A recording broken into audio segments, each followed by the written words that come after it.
What is up everyone, and I know it has been a very long time since I last made a video, and I'm not gonna lie, I really thought about quitting, but I saw that people were still subscribing to me even though I had not made a video in forever, so really thank everyone that has commented and subscribed since May this year for pushing me to make this video, and everyone else for already getting me to the spot I was already at. Also, before I start the video, please give my Twitter a follow as I plan on using it to decide on new video topics and would love to get your input on what videos you would like me to make.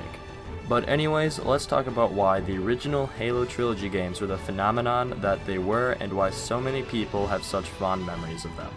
Basically, while I could go into every fine little detail about these games, because overall, almost every part of them was very good, the main reason is that almost every part of these games were easy to pick up and hard to master.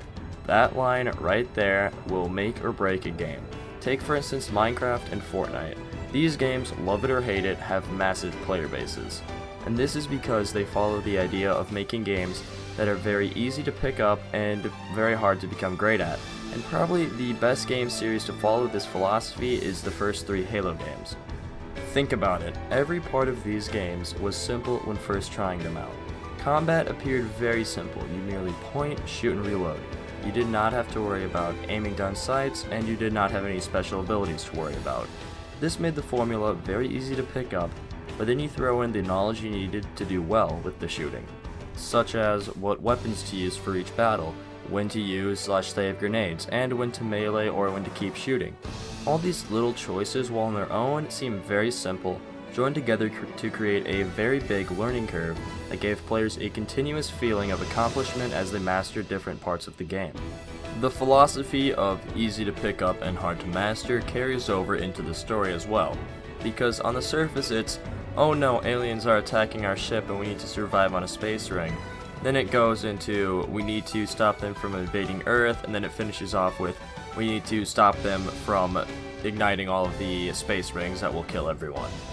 But you can easily delve deeper into the story to learn the whole reason for this war was that humans destroyed the very concept of the aliens' religion, so their prophets invented a lie in order to kill the humans so that they could stay in power. Or you could learn that the super soldiers that you play as were abducted as kids and genetically modified in a deadly process that kills most participants in order to be able to wear the super suits that you use in the game. And those are just 2 small parts of the larger lore of the Halo universe.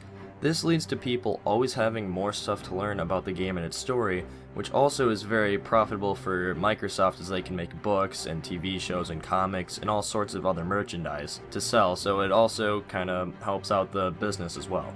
And if you don't believe me when I say that Halo used to be really good and it's a classic just because it was simpler, look what happened when they tried to make the games more complex.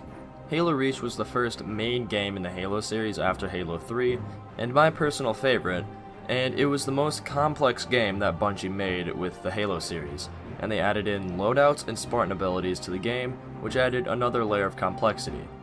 While this may seem minor to many people, a lot did not like this new system and missed the old games where everyone had the same abilities and loadouts.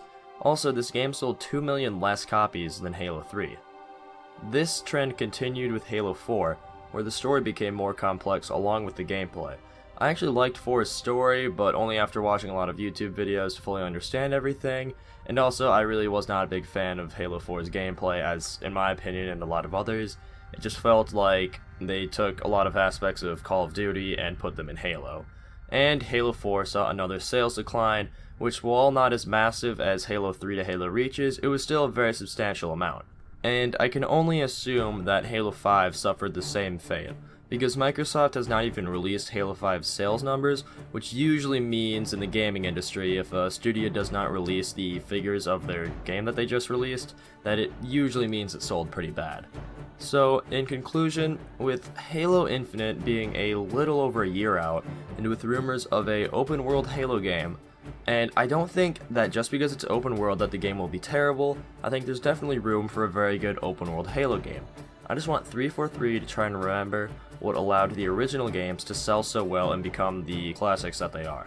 And that is all that I had for this video. I would really like it if you enjoyed this video and made it all the way through to like and subscribe, as it is greatly appreciated and will help you make sure that you don't miss my next video whenever it comes out.